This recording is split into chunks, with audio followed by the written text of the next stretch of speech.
Welcome to our presentation about the ependymoma, a brain's nightmare, taken from Chapter 11 from the novel of Do No Harm, Stories of Life, Death, and Brain Surgery by Dr. Henry Marsh, who was educated in St. George's University of London, UCL Medical School, Westminster School, and the University of London.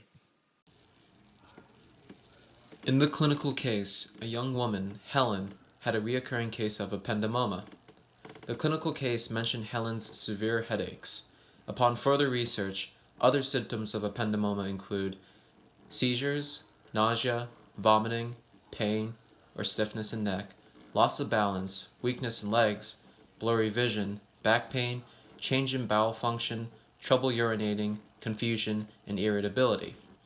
A CT scan and an MRI are used for the diagnostic workup of ependymoma. From the case study, the prognosis for ependymoma is poor, with death being imminent. According to the Collaborative Ependymoma Research Network, the 5-year survival rate for pediatric and adult patients after being diagnosed with ependymoma are 60% and 65% respectively. Normal histology. Ependymoma causes abnormalities in ependymal cells, which form the epithelial tissue and the nervous tissue of the brain ventricles and the central canal of the spinal cord. Ependymal cells also form the epithelial layers that cover the cortical plexus, which is a network of blood vessels found in the walls of lateral ventricles. The area of the brain that was affected for the patient Helen was the right temporal lobe, which can be depicted in the left figure. The functions of the temporal lobe are as listed: visual memory, memory formation, and the processing of various sensory inputs.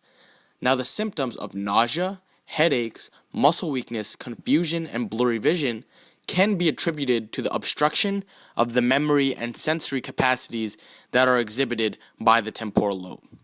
The treatment options, as mentioned within the chapter, include invasive surgery, in which complications can occur and damage nearby components of the brain, which can lead to worse and more fatal symptoms.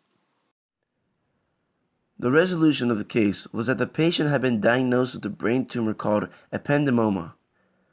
Over the past 10 years, the patient had been operated on for a total of 3 times before, each time becoming more and more aggressive and malignant. After careful consideration and multiple scans, Dr. Marsh concluded that nothing more could be done for the patient and that the best case scenario would be that a 4th operation might grant her a few extra months of life. 3 things our group learned about the brain by working on this project. Ependymoma is a tumor that arises from the ependyma, a tissue of the central nervous system. The tumor can start in either the brain or spine. Approximately 1,100 adults are diagnosed per year.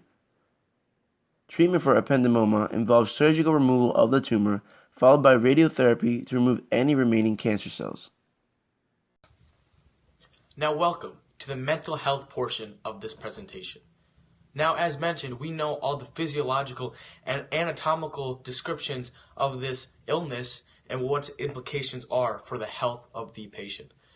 But we really haven't taken into consideration the mental implications that this illness can have upon that patient, the patient's family, and of course the physician involved.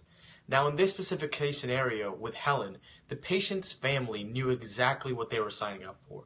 They knew that Helen's longevity was not going to be that long, and the lifespan was going to be cut short within a couple weeks or maybe even a month. However, the physician was put into a very strenuous position in which he had to battle the complaints of his peers and his internal moral struggle to deal with a family with whom he had a wonderful rapport with. Now, if these families, or any patient's families, as a matter of fact, can take that mental preparation to understand that this illness or any illness in which terminal cases are involved, if that end result will occur in which death is imminent, without forcing the physician to make that bad decision, that rapport and that relationship between patient and physician will withhold. And because of that, there will be less strain and less struggling between both parties involved, which would create a better end result despite the imminent death of the patient. Thank you.